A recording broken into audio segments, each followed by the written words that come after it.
Bueno, buenas tardes a todos. Bienvenidos a esta cuarta sesión de la novena jornada de Convergencia, Ciencia y Tecnología de la Cátedra Fundación Vodafone, Universidad de Alcalá. Para mí es un placer poder estar aquí. Soy Lucas Cuadra, soy profesor de esta universidad en el Departamento de Teoría de la Señal y Comunicaciones. Antes de empezar la sesión en sí misma, personas más listas que yo me han dicho que os recordemos que mañana el horario de las sesiones son distintos. ¿Vale? Mañana es horario de mañana. De tal forma que empezará a las 10 con una mesa redonda que durará hasta las 10:45. De 10:45 a 11:40 habrá una charla de don Javier del Arco. De 12:15 a 13 habrá una conferencia de clausura y de 13 a 13:30 el acto de clausura. Bueno, hoy tenemos 4 ponentes que a mi entender son excelentes. El primero de esos ponentes, nuestro primer ponente, es don Antonio Pérez, que es doctor en Psicología y profesor del Departamento de Psicología Evolutiva y de la Educación de la Universidad de Murcia. Investiga fundamentalmente en innovación tecnológica en entornos educativos, accesibilidad digital y el diseño para todos. Entre otras consideraciones, ha recibido el Premio Nacional Reina Sofía a la mejor labor social en prevención de drogodependencias en el año 2011. El profesor Pérez nos va a presentar ahora su ponencia titulada Usabilidad de tablets para el acceso de personas con discapacidad a entornos digitales. Cuando quieras. Muy bien, muchas gracias. Gracias a todos, a los asistentes y especialmente a la Cátedra Fundación Vodafone y a la Universidad de Alcalá por tener la deferencia de invitarme a participar con vosotros en estas magníficas jornadas que veo que cubren prácticamente una temática muy extensa y la cubren perfectamente. Bueno, efectivamente mi intervención va a ir sobre la usabilidad de los tablets. Yo quería sobre todo que nos sirviera un poco para reflexionar más o menos sobre qué entendemos por usabilidad, para qué sirven los tablets hoy en día y sobre todo cómo pueden ayudar a la gente para hacerles la vida un poquito más fácil, especialmente a la gente que no lo tiene tan fácil, pues porque tiene algún tipo de discapacidad o algo así. Este tipo de estudio es porque en la Universidad de Murcia venimos trabajando desde hace algunos años en temas sobre todo de usabilidad, en valorar qué es lo que nos puede hacer dentro de la tecnología la vida más fácil. Lo primero que tendríamos que hacer es definir qué entendemos por usabilidad. Y a mí me gustaría que entre todos llegáramos más o menos a tener una idea de qué hablamos cuando hablamos de eso.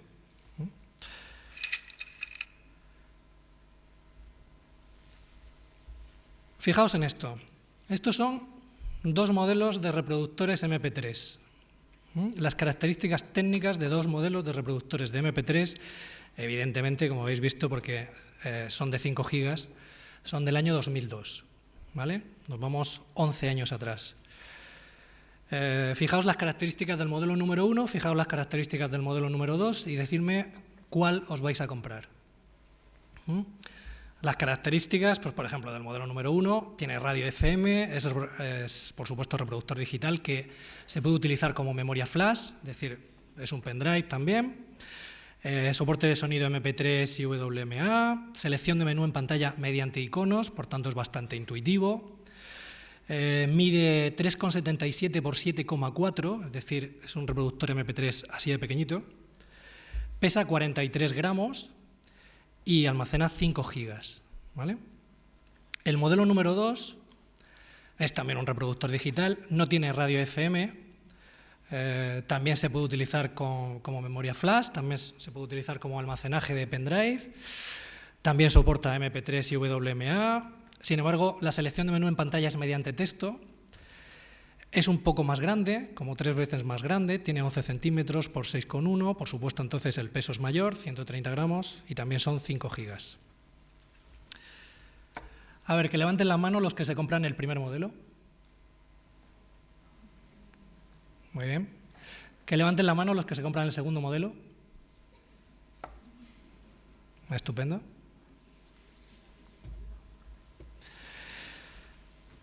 El primer modelo era el Creative Muvo FM. El segundo modelo era el iPod, primera generación. Hoy nadie se acuerda del Creative Muvo FM. Fue arrasado en ventas por el iPod. Cuando alguien habla hoy de un reproductor MP3, da por supuesto que es un iPod. Creative pasó a la historia. Para encontrar la foto del Creative Muvo hemos tenido que ir a web de Abandonware y cosas de estas raras, ¿no? Casi web de fotos vintage. Parece que estábamos haciendo una colección de antiguallas. La diferencia entre un modelo y el otro, fijaos que las especificaciones técnicas son buenas. Sobre el papel, aparentemente, todos habéis elegido el primer modelo. Sin embargo, ¿dónde estabais cuando Creative lo estaba vendiendo? ¿Y por qué no lo comprasteis entonces? ¿Por qué no lo compró entonces nadie? ¿Por qué todo el mundo compró el iPod? Por la usabilidad, básicamente. La diferencia entre un equipo y el otro, la diferencia entre la supervivencia de un equipo y otro es fundamentalmente la usabilidad. Fijaos que no importa que un producto técnicamente, sobre el papel, sus características sean buenas. Lo que importa es que luego la gente que lo va a usar le resulte cómodo y fácil de usar, le resulte intuitivo, le resulte, no sé si habéis oído hablar, se habla mucho de la experiencia de usuario. La usabilidad, más o menos, hace una referencia a la experiencia de usuario. Me gusta mucho, cuando me he tomado una cerveza en la cafetería de la escuela, ver un cartel que teníais ahí de un curso que se daba y se daba sobre usabilidad. Eso es importante, es decir, que en algún sitio se reconozca que la usabilidad es clave, porque lo es. Es importante. Fijaos que la diferencia en usabilidad es lo que está marcando inversiones de muchísimo dinero. Es lo que está marcando la diferencia económica entre el éxito o el fracaso de un aparato tecnológico. Cuando hablamos de tablet, por ejemplo, pues la memoria es incómoda. A poca gente le gusta recordar, sobre todo a Microsoft, que el tablet lo inventaron ellos. Sin embargo, si nos vamos al 2002, 2003, donde me parece que estaba ya el primer tablet, el tablet PC, poca gente lo recuerda. Era un aparato bastante caro, muy chulo, es decir, pues tú veías en las ferias de informática, veías al comercial de Microsoft con una cosa así que parecía que estaba tomando notas y luego resulta que era una pantalla pequeñita, tal, que el tío estaba apuntando allí con una especie de puntero. Sin embargo, pues tenía varios problemas y el problema, como luego se aprovecharon los de Apple sacando el iPad, era la usabilidad, sobre todo, es decir, la facilidad. ¿Qué hay debajo? Debajo hay una lógica. El que algo nos parezca cómodo, el que algo nos parezca fácil de usar, es que tiene una lógica implícita que cuanto más sencilla de usar sea, más fácil de usar es, menos formación requiere y más usabilidad tiene. Cuando te viene un tecnólogo puro, normalmente el tecnólogo suele coincidir con informático, pero vamos, no siempre. Los informáticos, por definición, los informáticos pata negra, no les gustan las cosas sencillas. Yo tengo muy buenos amigos informáticos y tengo varios equipos en el despacho. Uno de ellos es un iMac, que ya sabéis cómo son. Son una pijada, ¿no? Plataforma de aluminio, una pantalla negra translúcida, bueno, una pasada. Y el informático siempre que llega pone una cara de asco tremenda y dices, ¿qué pasa? No me gusta. ¿Por qué? Porque es bonito. Un informático no puede ver algo tan bonito, no se puede ver algo estético. Automáticamente, si es estético, lo considera que es poco útil, poco técnico. Dejando a un lado los tópicos, fijaos que, entrando en usabilidad pura, se han hecho varios experimentos con los tablets. Nosotros hemos hecho uno más. Algunos de los primeros experimentos que se han hecho con tablet es dándole tablets a niños pequeños. No hay mayor usabilidad que un crío, pues a lo mejor de 2 años, con los que se han hecho los experimentos, y que coge el tablet y que intuitivamente realiza, por supuesto sin que nadie le haya explicado nada, y siendo la primera vez que está delante de un equipo de ese tipo, que pueda pasar páginas de iconos, que pueda entrar y sobre todo que se maneje muy bien con el botón de marcha atrás. Es decir, que automáticamente sepa que dándole al botón es marcha atrás. Estamos hablando de niños de 2 años, ¿vale? Eso te da un indicador de usabilidad. Hasta este momento, nadie le estaba haciendo mucho caso a la usabilidad. Es decir, si nos vamos 10 años atrás, parecía que el manejo de TICs, el manejo de informática, el manejo de materiales de nuevas tecnologías, ahora afortunadamente nadie les dice nuevas tecnologías, ya, pues sería gracioso. El manejo de TICs, todo el mundo pensaba que iba parejo a una formación. Sin embargo, ahora están descubriendo que el invertir en usabilidad nos reduce el tiempo de formación. No solo nos lo reduce, sino que incluso nos puede llegar a anular el tiempo de formación. Puedes no necesitar formación. El niño de 2 años no necesitaba formación para manejarse con los iconos. Eso es usabilidad. Bien, una vez tenemos más o menos ubicado de qué estamos hablando, que estamos hablando de esto, de usabilidad, de facilidad, de lógica, nos interesa también, fijaos que estamos en el reinado del individualismo tecnológico, donde cada uno de nosotros puede adaptarse todos los gadgets, todo el repertorio tecnológico que llevamos ahora mismo cerca, que llevamos encima, y personalizarlo.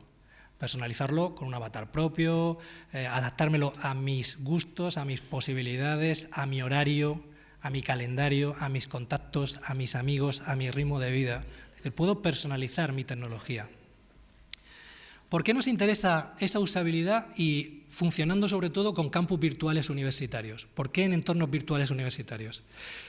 Fijaos que cada vez más, sobre todo en base a Bolonia, la implantación de Bolonia, la implantación de los grados, el tipo de trabajo que hacemos y el cómo lo hacemos, cada vez más la presencia de los campus virtuales ha dejado de ser algo anecdótico y ha pasado a ocupar un papel preponderante.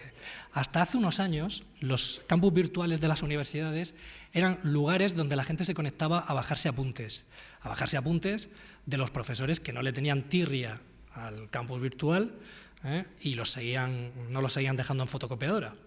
Es decir, eran un poco profesores avanzados los que los digitalizaban, dejaban PDFs y estas cosas. Afortunadamente hoy en día esto está cambiando, es decir, hay un amplio porcentaje, ya casi presionados por los grados, que cuelga el material ahí y que además dinamiza el grupo desde los campus virtuales. Los campus virtuales han pasado a primera fila, eso les ha hecho ocupar un papel protagonista donde antes no lo tenían y les ha hecho ocupar no solo un papel protagonista en la gestión de materiales, sino también en la dinámica de los grupos, en la dinámica de la gente que está en clase. Cada vez más se están haciendo eco de esa dinámica de relaciones virtuales que está en el trasfondo social, pues vía Twenty, Facebook, etc. Es decir, estamos relacionándonos digitalmente y eso se empieza a reflejar en los campos virtuales. No conozco el vuestro, pero en el nuestro, por ejemplo, se hizo un esfuerzo bastante importante hace unos años para que se pudieran hacer tutorías virtuales, no presenciales. Eso influimos también en gran parte precisamente para la gente con discapacidad, que tiene problemas de desplazamiento y que muchas veces son los que más dudas tienen a la hora de trabajar con los materiales. Y decíamos, bueno, esta gente, ¿cómo puede estar en su casa y preguntarle dudas al profesor de la forma más parecida a la realidad? Es decir, ¿cómo puede estar como si estuviera con él sentado? ¿Qué haría? Tendría el documento delante, podría subrayarlo, están en tiempo real.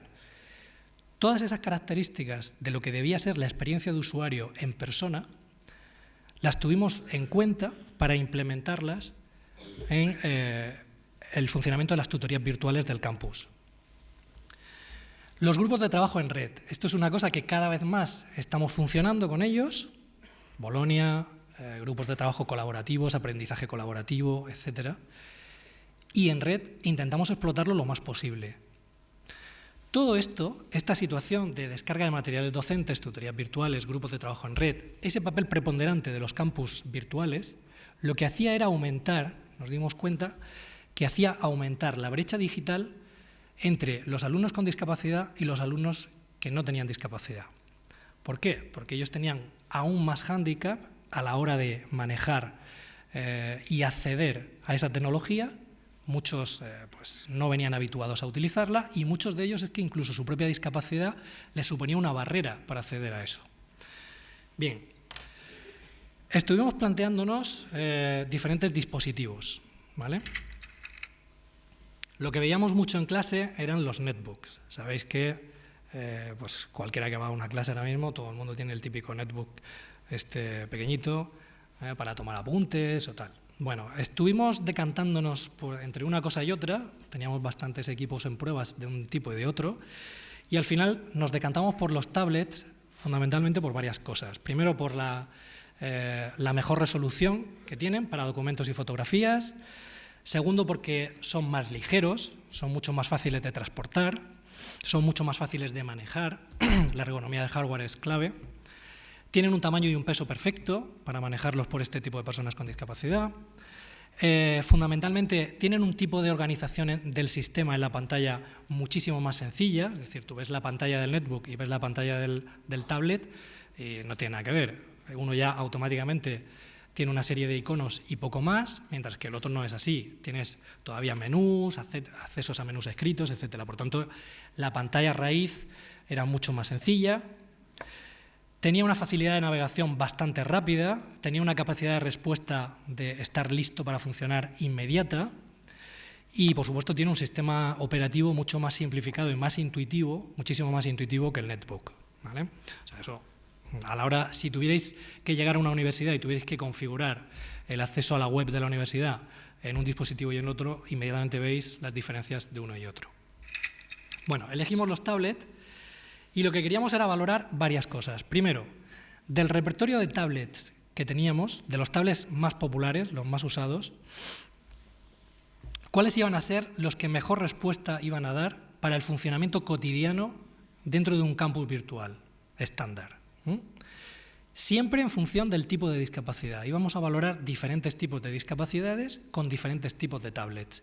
Siempre para una serie de tareas que cualquier alumno de una universidad puede hacer en su página, en su campo virtual. Bueno, esto es un poco la metodología de la investigación. Nos basábamos en un cuestionario digital y en unas entrevistas cualitativas. Seleccionamos una serie de alumnos con discapacidad, ahora veréis qué tipos de discapacidades. Seleccionamos 4 tablets de los más usados en el mercado y elaboramos una lista de tareas, de las que todos los alumnos normalmente hacen en algún momento de su desarrollo académico, ¿no? Ahora veremos las tareas. Y todos los alumnos con discapacidad tenían que hacer esas mismas tareas con los 4 tablets, ¿vale? Esos son los tablets que elegimos. Elegimos el iPad 3G, pues fue el momento en el que estaba el 3G todavía, el primero que salía con la pantalla retina. El Toshiba AT200, que acababa de salir también, que era el modelo estrella de Toshiba hasta ese momento. El Samsung Galaxy Tab 2, que era el modelo estándar, el de pie de calle de Samsung. Y el Galaxy Note, que acababa de salir justo cuando estábamos preparando el trabajo de campo. Y lo que hicimos fue incluso retrasar un mes el trabajo de campo para que pudiéramos incluir el Note. Sabéis el que es, ¿no? El que lleva el lapicito y tal, que pues tiene reconocimiento táctil y tal, y en octubre, noviembre, en la campaña pre-Navidad, Samsung le hizo mucha publicidad. Bien, elegimos un total de 30 alumnos con discapacidad y elegimos diferentes tipos de discapacidades, ¿vale? Teníamos 9 con discapacidad auditiva, 8 con resto visual no ciegos, 8 con discapacidad física, es decir, con manipulación reducida, 3 con dislexia, 1 con trastorno bipolar y 1 con síndrome de Asperger. Si a alguien le extraña el que aparezca gente de discapacidad auditiva, que deje de extrañarle. O sea, lo que poca gente sabe es que la gente con discapacidad auditiva no solo no oye, es que además tiene problemas de comprensión y de lógica debido a la sordera. Entonces, tiene toda la intención del mundo el que hubiera gente con discapacidad auditiva, porque son los que primero se pierden si algo no es lógico. Entonces, si alguien iba a verse muy afectado por la usabilidad de un sistema operativo o de un funcionamiento interno de una máquina, van a ser los de discapacidad auditiva, de ahí que sean casi mayoría. Elegimos resto visual y no elegimos ciegos, porque la parte de ciegos, aparte, no queríamos chafarnos la segunda parte de la investigación, que es la que tenemos para este año, que es con ciegos únicamente, y nos interesaba ver el funcionamiento solamente de los de resto visual, ¿vale? Bueno, pues estos eran los 30 alumnos con discapacidad y todos ellos pasaron por los 4 tablets y las mismas tareas, ¿vale? Bueno, 16 actividades habituales, etc.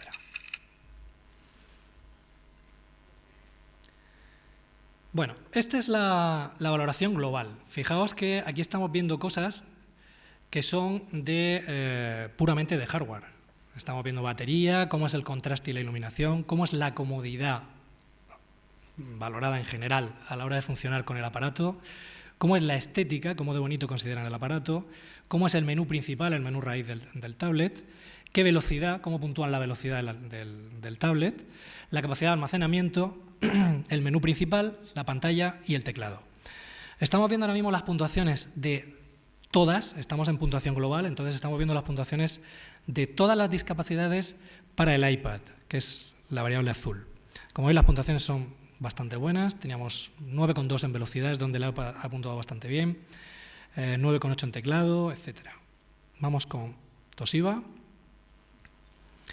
Fijaos, Toshiba, una de las características que ha marcado el estudio es que Toshiba ha sido una de las puntuaciones más bajas de todo el estudio, uno de los equipos peor valorados en general.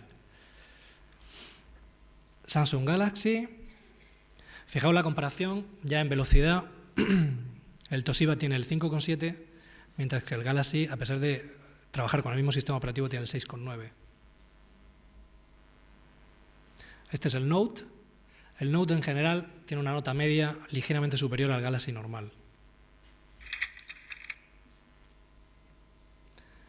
Esas son las puntuaciones agrupadas. Esta es la imagen en general, ¿vale? Esta es como si fuera la imagen de conjunto. Luego no os dejéis llevar por esto, que luego le ponen pegas. Parece aquí que el iPad es Dios, pero luego le van sacando alguna peguilla también por el camino. En general fueron bastante duros con el Toshiba. Es una lástima, porque es un equipo, a mí en general Toshiba tengo buena imagen de la marca siempre de ellos. Es un equipo aparentemente de calidad, pero luego el funcionamiento dejaba mucho que desear.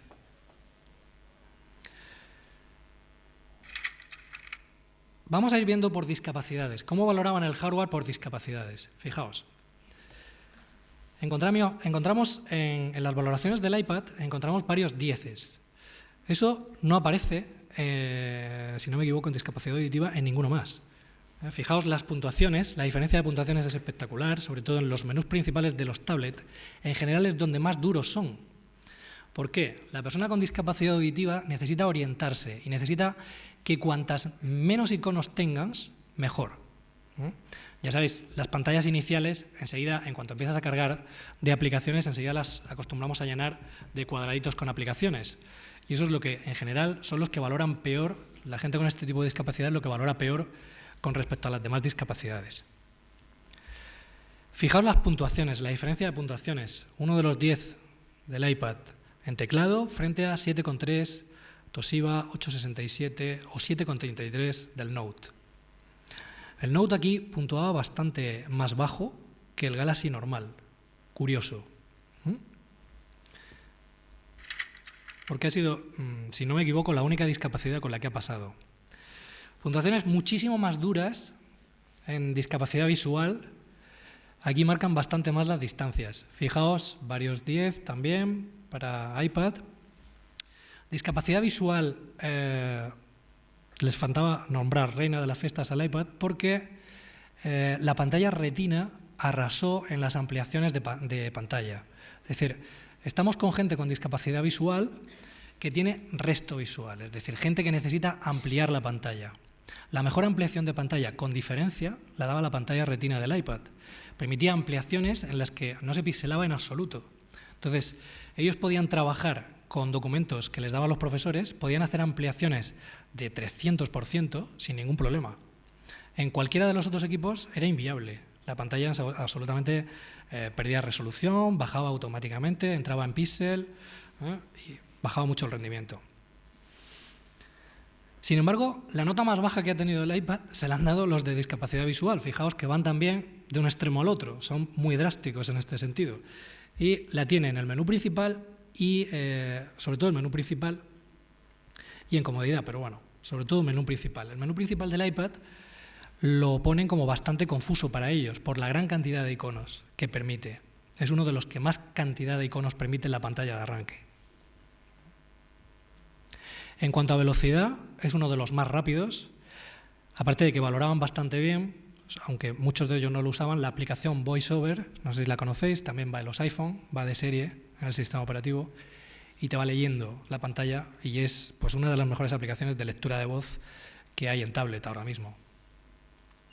Esto resulta curioso porque Apple no tenía mucha experiencia en aplicaciones de lectura de voz, de hecho no tenía ninguna. Discapacidades físicas, la gente que tenía problemas de manipulación. Es decir, estamos hablando de gente con una paraplegia que podía tener que manejar el tablet únicamente a lo mejor con un solo dedo, en posturas bastante complicadas, ¿no? Y tenía que cogerlo con más dificultad que el otro tipo de discapacidades. Aquí es donde vemos puntuaciones mucho más bajas. Fijaos, un 3 para Toshiba, de nuevo, en velocidad, un 4 para Samsung, 9,5, 10, iPad, varios de ellos.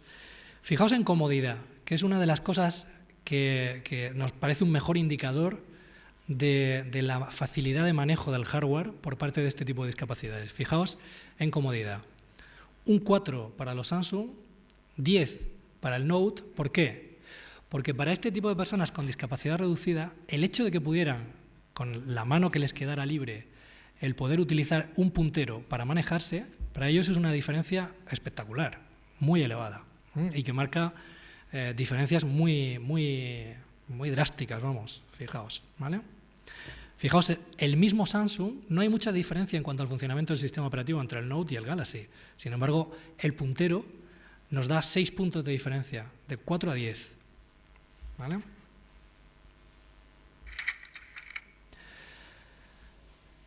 Los psíquicos. Los psíquicos se pueden hacer un lío muy fácilmente si el sistema operativo no les da tregua. Aquí tenemos de nuevo, es donde mejor ha puntuado el iPad, y fijaos que la mayoría de ellos tenían pegas con el Samsung normal y sin embargo puntuaban mejor al Note. Le daban con el puntero y se manejaban bastante bien. Ahora veremos que una de las cosas mejor valoradas por algunas de las discapacidades era el hecho de que Samsung incorporara un botón para volver atrás. Y eso, cuando cometes un error, para gente que no está muy práctica con el funcionamiento del tablet, les salvaba bastante. Es decir, no, aquí no quiero estar, para atrás. Y el botón marcha atrás les gustaba. Bueno, estos os los resumo rápidamente, no hace falta que vayamos leyendo. Bueno, una de las cosas que valoran rápidamente es que, y fundamentalmente, las páginas web que tenemos en los campus virtuales no están diseñadas para el uso con tablets.